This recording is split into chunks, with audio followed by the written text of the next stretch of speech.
Hi, everyone. Welcome. Please feel free to make yourselves comfortable. Take a couple minutes, grab some water.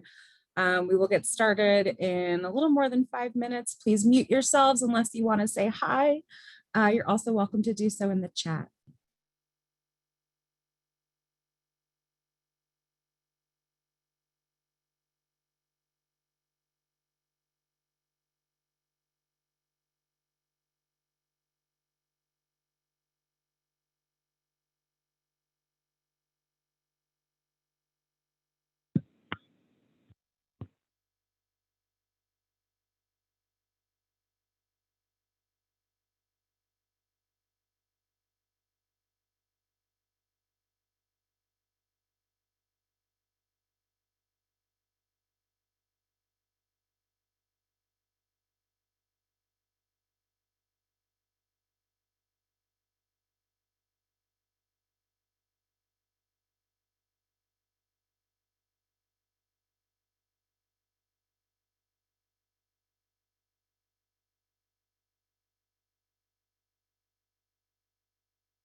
As new folks are joining, welcome. Hello, everyone. Please, again, make yourselves comfortable. We'll get started in a couple minutes.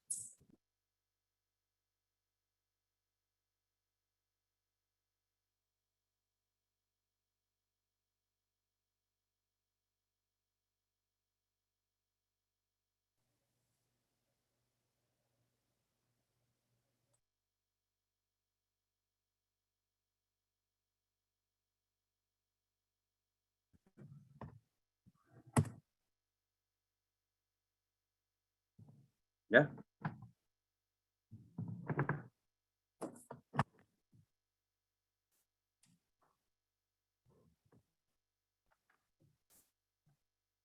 I guess there's a big shift coming on with all that higher ups. I guess we're leaving enough.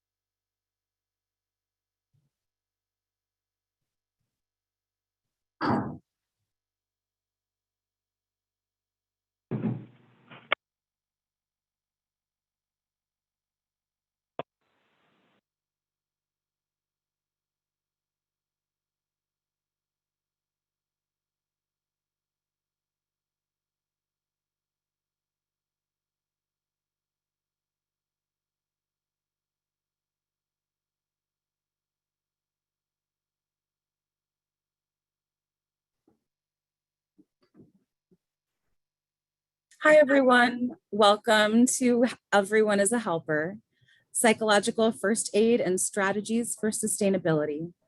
The session is being recorded and will be shared out with bilingual captioning available, and slides will be sent out to everyone in attendance. Before we do anything else, let's get oriented in this room. If we haven't met before, I'm Sarah LaRue, and with me is Paula Davis, who will be helping me run the Zoom for this presentation. Find the chat function on your Zoom, and this is where you can ask questions, introduce yourselves, or share any technical issues you might have. No pressure to use the chat, but you're all welcome to introduce yourself or share any thoughts or questions that come up along the way. And just to make sure that we can all hear and focus without everyone's background noise, I could ask you, if you are not actively speaking, to please mute yourselves. I would love to hear from you, and there will be plenty of time for discussion at the end. I would love to hear from you either way. I'm speaking to you from Indigenous land, and I support returning the land to Indigenous stewardship. See you later. I work as Quality Initiative Specialist with Paula for the Colorado Community Health Network, CCHN, the unified voice for Colorado's 20 community health centers, CHCs, and their patients. You all as CHCs provide a health care home for more than 1 in 7 people in Colorado. An unending thank you to everyone here who serves a community health center community, whether directly as CHC staff or from behind the scenes as CCHN. Thank you also to CCHN for inviting me to build and share this presentation. A note that I am near an open window in the city because it is very hot here in Denver. Hopefully it won't get too loud, but if I mute my mic briefly during the session, that will be why. And here I want to share some guiding values for this space. I won't read them all aloud, but I want to highlight the notion of respect for your own experience and for experiences different than your own. And respecting the differences can be a source of growth and collaboration if we can show up with integrity and compassion. I introduce the disclaimer here that this is information, not diagnosis or treatment. I want to emphasize also how important it is to me that you are as comfortable as possible during this presentation, whether that's getting up and doing jumping jacks, whether it's curling up on the couch, wherever you are, whether it's drinking water. Engage with this information overall in a way that serves you. You as helpers stretch yourselves to help other people. And in the midst and aftermath of a global pandemic, your mission has grown so much more urgent. And you are also having to survive the pandemic yourselves, placing you in this delicate and important role of having more asked of you than ever before and needing more support for yourself than ever before, which is why psychological first aid is being shared with you now when your plates and minds and hearts are already so full. It's because trauma is often the elephant in the room, affecting everything without ever really identifying itself. Discussions of helping professions have typically focused on medical staff and counselors, while helpers really include teachers, administrators, call center representatives, front desk staff, and anyone working at a health center. I truly believe the next frontier in helping professions is allowing ourselves to be helped. And I say we and our because I'm trained as a vocational rehab counselor in support of people with significant disabilities and facing houselessness. Burnout and trauma impacts plagued so many of my most brilliant colleagues, including myself, without any conversation beyond brushing over the terms self-care and resilience. Here we are naming the elephant in the room so we can try to work with it more effectively and maybe even with some ease. As I said before, the elephant's name is trauma. 70% of adults in the United States have experienced some kind of trauma. This means that in any interaction with people, you are likely to run into someone who has dealt with or is currently dealing with some form of trauma. Trauma is often the hidden root cause of some of our most confusing and hurtful interactions and experiences. As is very broad and yet very specific of trauma states, it's not about the specific event, but about what happens inside the person or group as a result of events. The experience of trauma is so highly personal. We might not name little t trauma like loss of a pet or a relationship, the same way we name big T trauma, war, violence, and natural disaster. Systemic trauma is the contextual features of environments and institutions that give rise to trauma, maintain it, and impact post-traumatic responses. Racial trauma and related health inequities in America is an incredible and terrible example of just how pervasive the impacts of systemic trauma can be. The impacts of trauma are really what we're here to focus on because this is what falls into your lap every day. Trauma can disrupt how parts of the brain work together, especially around executive functioning, leading to some to respond disproportionately during stress. How many times have all of us seen what happens when impulse control is limited or absent? Psychological first aid is a tool we will learn about to help manage the impacts of trauma in all settings and is an actionable way to deal with the trauma ghost. You will notice that I really like cartoons. For something fun to look at in my, and I'm guessing your 1000th teleconference since last March, and also as a storytelling device. And this is really the first I've seen anyone make trauma kind of adorable and truly accurate. People who experience trauma can feel haunted or not seem like themselves. And trauma is illustrated here as part of the past hanging around, making itself known in the present because it has nowhere to go. In addition to cartoons, I also like quotations. Dr. Viktor Frankl was born in 1905 in Austria and was not only a successful neurologist and psychologist, but a survivor of the Holocaust, giving him both a professional and deeply personal lens on trauma. Some quotations like this one remind me that we are not alone in history. This one invites us to take a step back and ask ourselves, what is abnormal? And right now, the answer is still just about everything. When life is turned upside down over and over and over again, psychological first aid can provide a reliable structure for responding in a person-first way. Psychological first aid, or PFA, really does help everyone be a helper. It's an evidence-based approach to provide support for everyone involved in a disaster or trauma in any way, including victims, survivors, witnesses, and helpers. Psychological first aid assumes that new difficulties are pretty likely when someone is affected by disaster or trauma. It also assumes that some foundational actions and approaches are of support to everyone. To affirm, psychological first aid is not treatment, and it is not restricted to providers of any kind. Something to tuck into your minds is that anecdotally, some of the strongest providers of PFA tend to be those who do not already provide behavioral health services. And so diving more into the structures of psychological first aid, these actions are all pathways to help ease emotional pain in a similar manner to how physical first aid focuses on easing physical pain. From offering communication, to offering a blanket, to letting someone use a phone, to asking questions, to reminding someone of available support, to sharing information, all the way to making referrals. All of these are tools of psychological first aid that you might seem as familiar or you might already be doing. So along with your first aid kit of Band-Aids and antibiotic ointment, you can carry this first aid kit of tools. And you may find yourselves drawn to some that you didn't notice or things that you are already doing or want to pay more attention.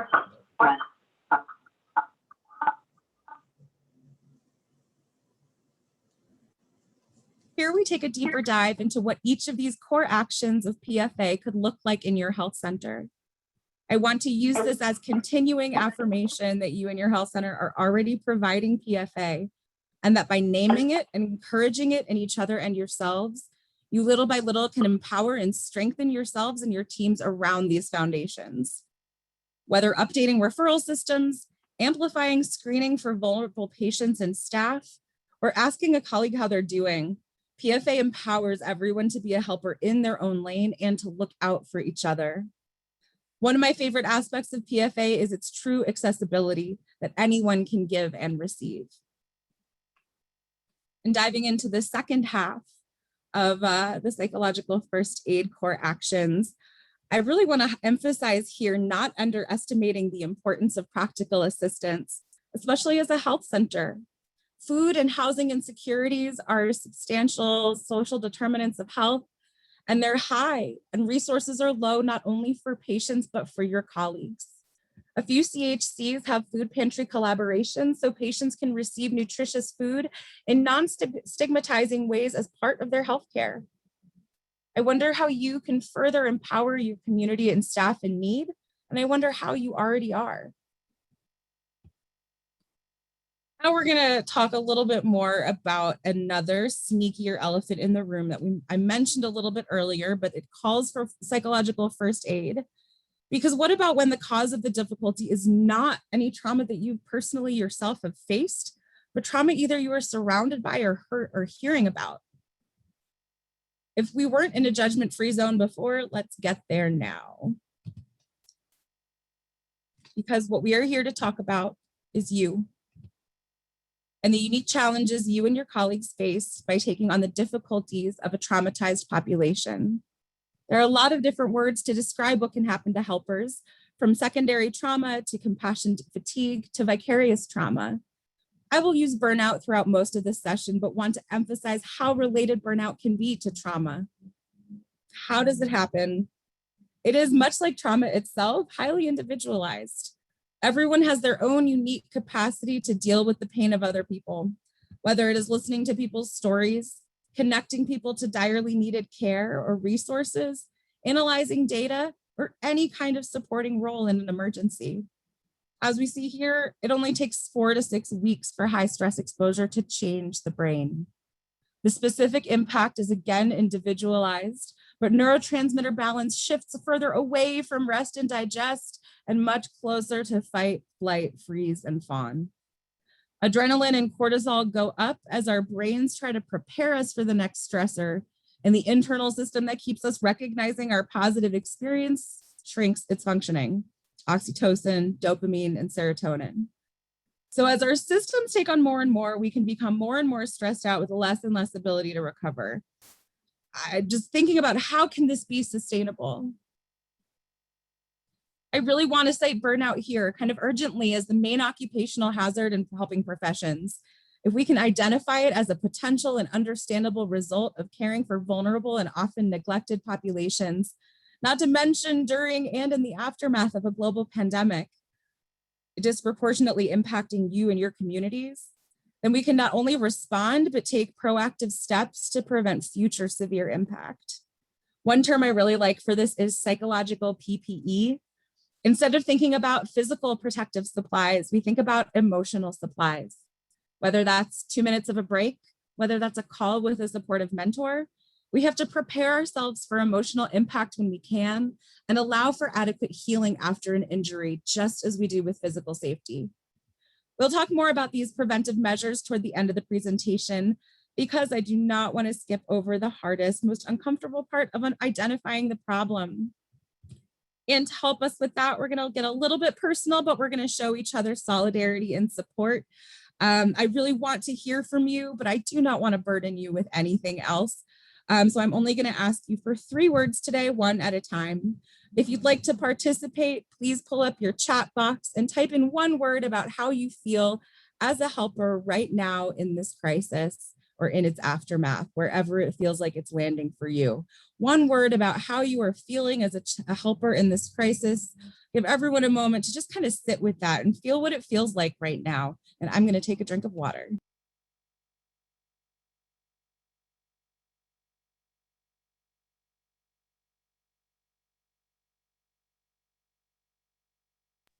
All right, and I'm going to count us down on 3, 2, 1. Everyone enter their word. Grateful, aimless, pleased, tired, hopeful, yes, exhausting, fulfilled, beautiful, overwhelmed, absolutely. Yeah, being a helper is really, really complicated, and add layers of systemic stuff and personal stuff to it, and just a long year already. It's a really complicated picture, and even 1 word from each of you, thank you so much for sharing that. It's really, really impactful. And there's no right or wrong way to experience being a helper right now, and everyone's experience is valid. We're going to start with another cartoon where we see someone on a beach somewhere, which sounds really nice, but this person seems to have really brought their work with them and is not able to relax, which is also a symptom of burnout, where you feel so consumed by work and sometimes physically are unable to let it go. Ooh, gnarly. Great word, Jeremiah. Thanks for sharing that. The tough part is with helping is that sometimes the more you care, the harder time you have actually separating your work self from your maybe self that can have fun and go to a beach. Some other things here I want to point out that can be signs and symptoms of burnout are difficulty discussing feelings, feeling like you can never do enough work, and kind of general irritability. And here is where it gets a little bit more directly personal. Nope, I'm not going to ask you to type anything in the chat right now, but I ask you to ask yourselves these questions. When you work as hard as you all do in such demanding roles, especially focusing on the pain of other people within the challenges of a system that we mentioned earlier, it is easy to ignore your own pain when it's there, which is why we now talk about denial. You all deserve the kindness and patience you show others. However, we all know it is how easy it is as helpers to ignore our own tough feelings and spend all of our emotional bandwidth dealing with the needs of others, which are truly never ending. I see the dog in this cartoon as representing our own difficult experiences and feelings. It sometimes feels way easier to put them where we cannot see them and try to control them, especially if they're being loud or difficult. But when we show kindness and make some space to accept and include our difficult feelings, they might not be quite so scary, and they can even help us feel better. Remember, when we block feelings like grief and anger, we block ourselves from feeling joy. And here we have another quote. James Baldwin was a Black author born in New York City in 1924, another historical figure who reminds us of the perennial nature of struggle, and another person who incurred personal trauma as a Black man and spoke openly about it as a writer. He says here that not everything that is faced can be changed, but nothing can be changed until it is faced. This comes up for me a lot, and it always invites us to look at what in our life we might want to change and what our role is in it and how we need to take an active one toward making that change.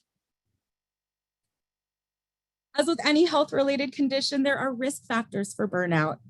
If you have stress in your family or other relationships, if your or someone you care about's health is a source of stress for you, if you have experienced changes in your workplace on any level, and who hasn't, these may be risk factors for burnout. I want to pay specific attention to racial discrimination and privilege. Earlier, we talked about systemic trauma and racial trauma, and here I first want to acknowledge my limited perspective on this topic as a white woman, and my privilege in speaking about this not from personal experience. The role played by generations of trauma that Black, Indigenous, Latinx, and people of color have endured in this nation cannot be underestimated when we talk about risk factors, not only for burnout, but for countless other health measures. It is as important as healers that we educate ourselves and acknowledge and work on our biases, but also tend to the impacts of our own personal and familial trauma. As Dr. Gabor Mate, an incredible Hungarian-Canadian psychiatrist, in his book, When the Body Says No, The Cost of Hidden Stress, says, when we have been prevented from learning how to say no, our bodies may end up saying it for us.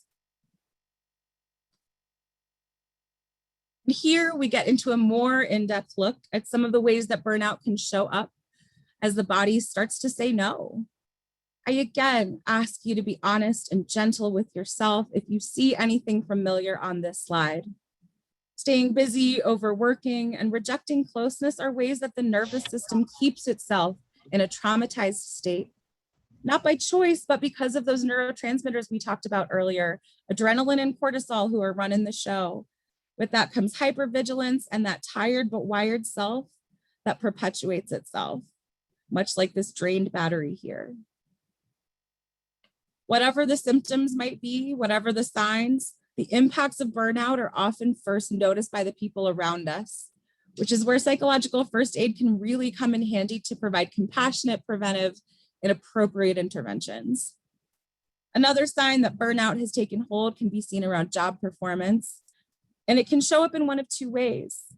Someone in a state of burnout can either be completely sucked into their job, like the person we saw on the beach earlier, or be so overwhelmed and flooded by the stress of their job that they start to show behaviors like reduced motivation, increased errors, and avoiding responsibility.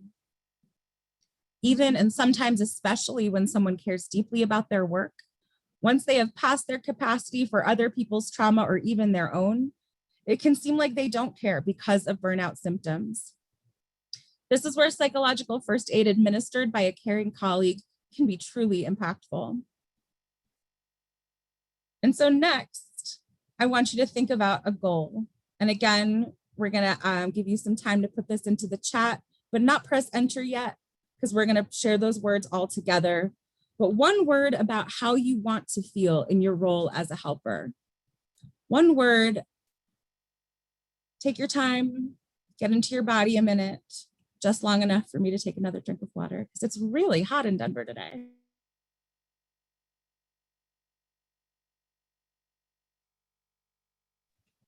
All right, 3, 2, 1, enter. Let's see those words. Good, yes, content, useful, satisfied, fulfilled, relaxed, complete, helpful, awesome. Again, really different angles of the same thing. And that's being able to feeling like you can really dive into the parts of work that are important to you and enjoy your work and enjoy Where being is this? helpful and Where it supportive. was circling? Oh, This slide is all about asking for help as helpers, again, just kind of stretching those receiving help muscles. It is important to nourish in order to flourish. Whatever you're watering is whatever's going to grow.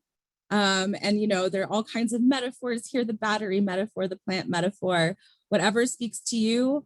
A learning and a growth mindset are really helpful here. You know, struggle is seen in a fixed mindset as failure. Struggle in a growth mindset is opportunity and change. Not that it makes it any easier, it's way easier said than done still. And so what do we do with all of this burnout and all of these trauma impacts? Well, here's a burnout starter pack, and most of the burnout and PFA training I attended stopped at this slide. The gist is that there is lots that can't be changed, and so we work on changing how we experience it. And this is not wrong, but it's not that simple. If it were that simple, I would not be here talking about it for a full hour. And this one slide would be enough to support every helping worker in the world. But there are other factors at play that make it difficult for us to transform burnout. Just as burnout and trauma are individualized, psychological first aid and self-care are too. Strategies that work well for one person might be completely unhelpful for another. One of the most important parts of self-care is to define it by what is actually helpful for you, not just what sounds like self-care.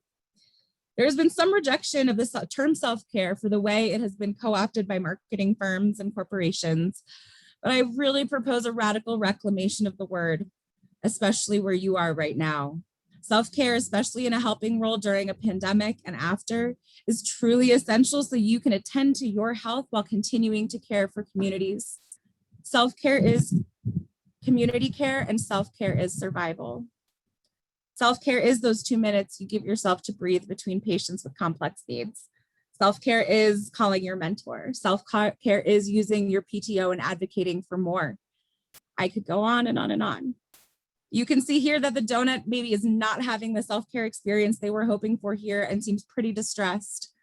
Depending on how distressed, what kind of psychological first aid could you offer your colleague, the donut? And in a more systems thinking kind of way, what more inclusive statement could the cupcake have made?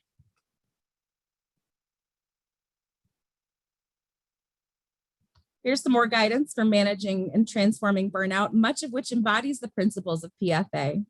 Safety, peer support, empowerment, collaboration are all key here. And how important each one is to you depends on your values. I encourage you to consider what speaks to you. The balance of how personal the experiences of the pandemic have been with how universal the pain is makes this all the more tricky to talk about and all the more important. To feel like we have space to feel how we feel and feel trusted and supported allows the burnout state of hypervigilance to start to ease. By acknowledging our needs as valid, we build a more sustainable foundations for ourselves and as a result, teams and our patients. I found this on social media this morning and I could not resist throwing it in there. Was it yesterday? Yeah. Here we can see some of our peers recognizing our sense of best might be a little bit skewed. When everyone is accustomed to flying at warp speed, it's easy for it to become normal and to normalize the metaphorical gear grinding that comes from going at top speed without rest. So I will read this one aloud. My therapist told me that if I had to perform, quote unquote, at my best all the time, then it wouldn't be my best, it would be my norm. I need a minute to recover. Someone else comments, the Starship Enterprise is capable of traveling at warp 9.9, but it regularly travels at maybe warp 5 or thereabouts. Because if the Enterprise ran at 9.9 all the time, then its engines would explode and kill everyone. You don't have to sprint. Sometimes you can walk. Not that you are all machines, but preserve your engines, healers. They're important. It is important to find ways to manage our challenges that come up through work in the work environment because unfortunately, pure escapism does not work. For some, this may be through sharing with selected others at work that we are struggling in ways that honor work norms and boundaries. For others, this might be asking more general questions about how your health center is prioritizing workers experiencing burnout. The work and the demands of the outside world are not likely to change. But when we allow ourselves to change how we see what is ours to do, our work life can change, and that change can ripple out. Just accepting that you are struggling can be really hard because of that fixed mindset we talked about earlier. And that's also what keeps us going at warp 9.9, even when our engine is burning and our gears are grinding and it hurts, because struggle can feel like failure or slowing down can be really hard. And this can be disruptive to the status quo, but so are learning, so is opportunity, so is growth, so is rest, and so is change. And this is survival self-care. For anyone looking for a tool of how to approach, especially in leadership positions, how to start talking about burnout with anybody. For any research buffs, I found this interesting study that both affirms Occam's razor, the theory that the simplest explanation is often the correct one, and give some empowering news to anyone wanting to make a difference in the conversation about burnout. The Maslach burnout industry, MBI, is an industry standard, has many forms, and is proprietary and not always in alignment with budget options. This study demonstrated that the impacts of a single non-proprietary question are similar to those of the single item MBI. The question, overall, based on your definition of burnout, how would you rate your level of burnout? This means that every single person here is now equipped with a simple evidence-supported tool to start a conversation about burnout and apply some psychological first aid to help your colleague or yourself find support. You'll see one of my outside of work buddies. This is Bonsai coming in. He loves Zoom meetings. Part of letting ourselves heal from burnout is to focus on parts of our identities outside of work, no matter how demanding work can be. Prioritizing family and friends, focusing on things that improve your mental and physical health and healing, including seeking any needed treatments and using your annual and sick leave, advocating for your needs. While all of these things are extra challenging while you're feeling burnt out and pulled in a million directions for all the reasons we talked about, and this is when it does become survival.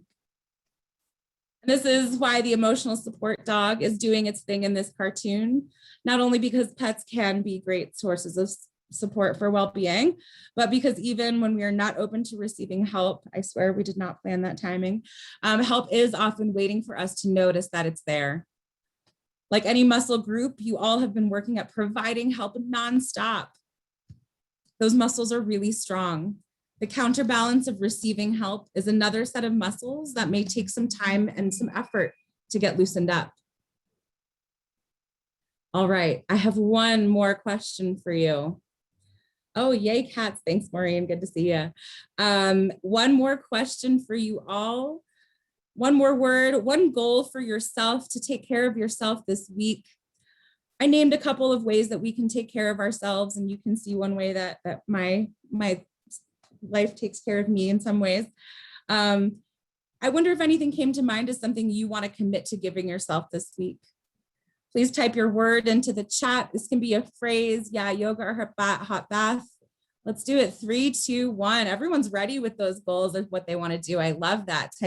Press enter whenever you have that ready.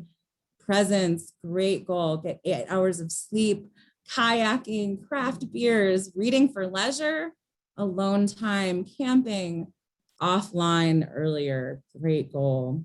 Yeah, this is really powerful.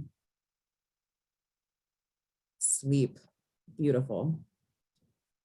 A concept I hinted at earlier and want to reinforce through example and give you some tools for is redefining self-care. Some of you might already know that you're not into acupressure or ear acupuncture, and this makes it a great time to get up, take a stretch, and drink a water. I've had the privilege of going through the National Acupuncture Detoxification Association's training to share a 5-point ear acupuncture protocol shown here on the right.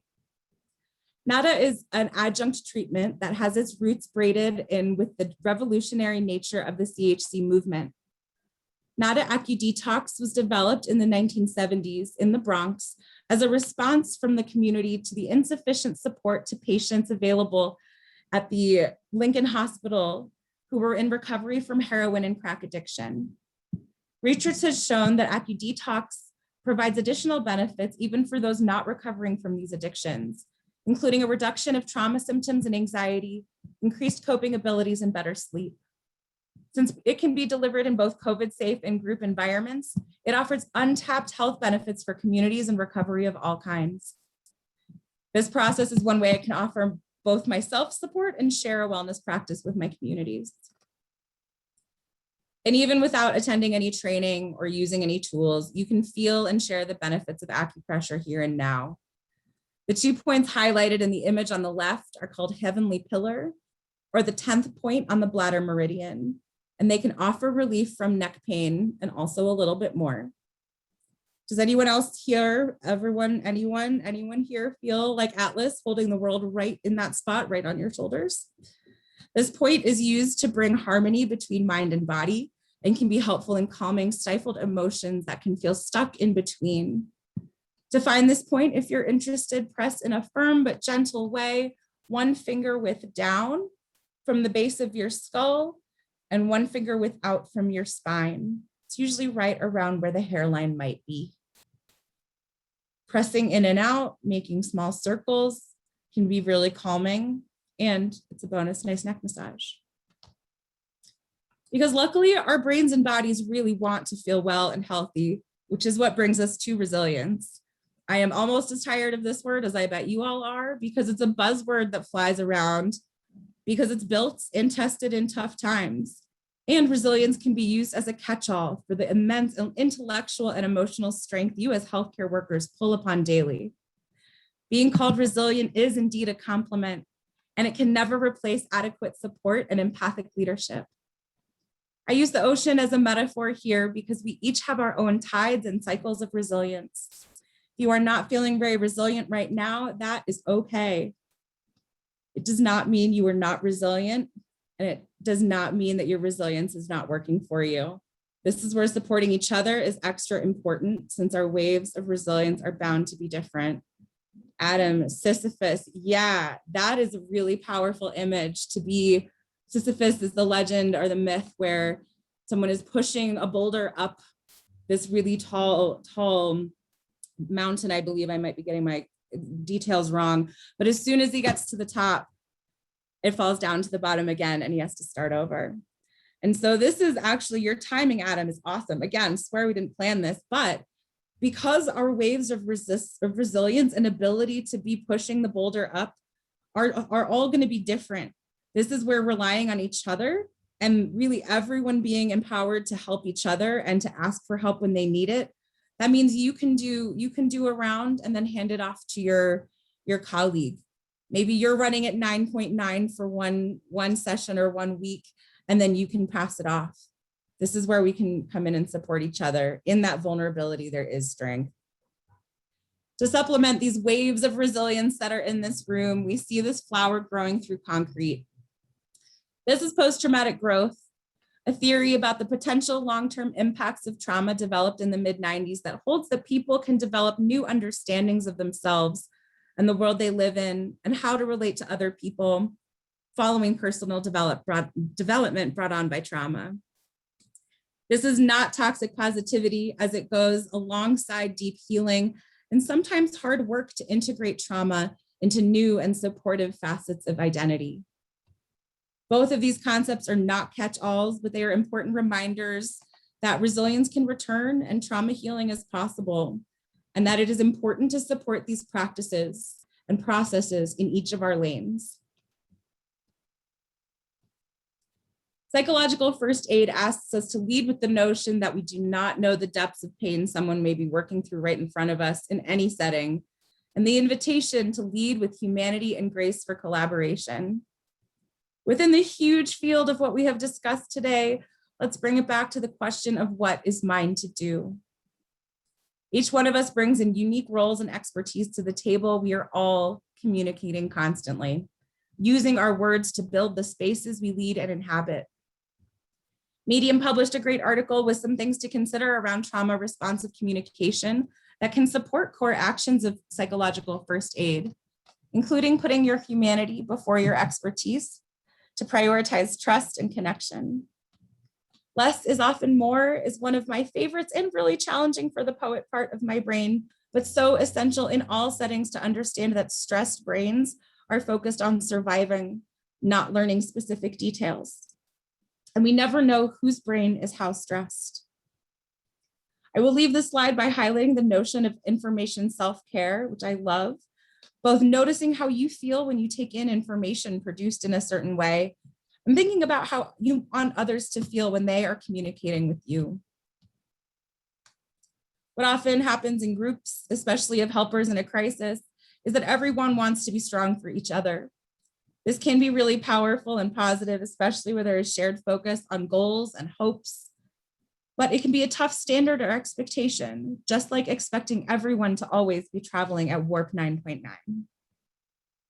While everything in this presentation can start with taking care of yourselves, building a team culture of wellness can also be the result of individuals caring loudly for themselves.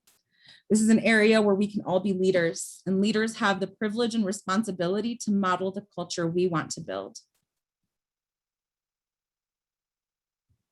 The individual actions we can take to help contribute to entire systems that are ready to respond with flexible compassions to life's unpredictability, which PFA can provide a framework to empower everyone to both be a helper and receive help.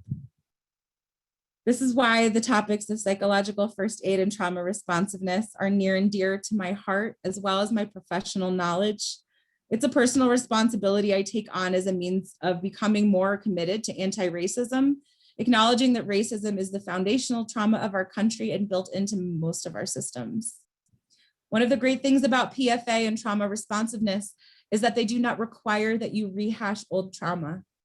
In fact, one of the tenets of trauma responsiveness seen here emphasizes avoiding re-traumatizing people. Trauma responsiveness brings psychological first aid into a system-wide responsibility and opportunity to recognize how widespread the impacts of trauma are, to recognize trauma symptoms in not only patient populations, but in each other and ourselves, to respond by integrating knowledge about trauma into structural practices, all to actively resist re-traumatization and allow for healing to occur. I want to close with this slide here because hope is what shines through the rough parts of the road. The hope shown here is not bright and shiny, but it has definitely been run over a few times. This is kind of how my hope feels, run down, but readable and strong. Hope is like healing, and it is not all going to be pretty, sparkly, fresh, or new, but it will support you through any change. If you are trouble finding hope, then I hope you can give yourself the gift of working to find it and being kind to yourself along the way. Thank you for sitting with me in conversation about such important and challenging subject matter. My hope right now is that this presentation is a first step for you as an individual in the many roles you carry, and that CCHN and I can be of support to you as teams and organizations as you grow through this work. I will invite Paula to drop the evaluation link into the chat so you can let us know how this has been for you, what we can do better. As a growth mindset, we want to keep growing and improving and responding to your needs. Thank you, Paula. Truly, may the care you give others be overflow of the care you give yourself. And with the time remaining, I would love to open up this room for any discussions or questions, reflections anyone has to share unmuted or in the chat.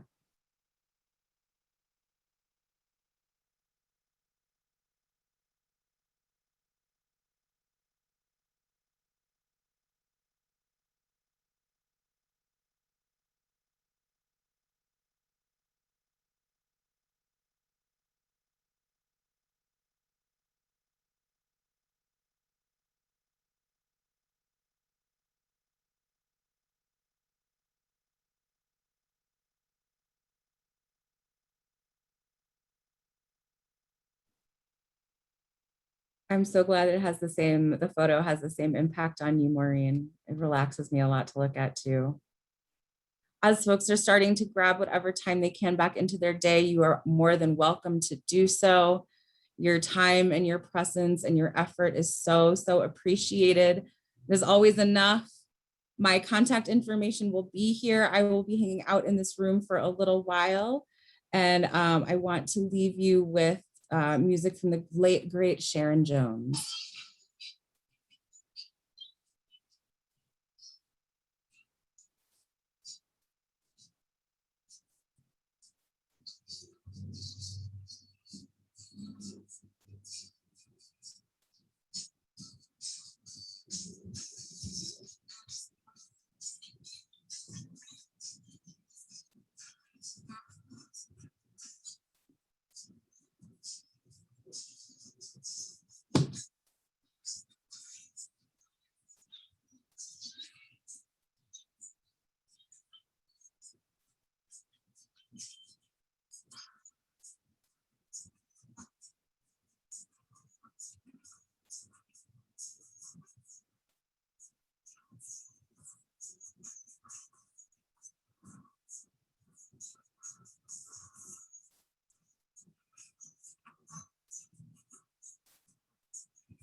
Thank you everyone so much for being here.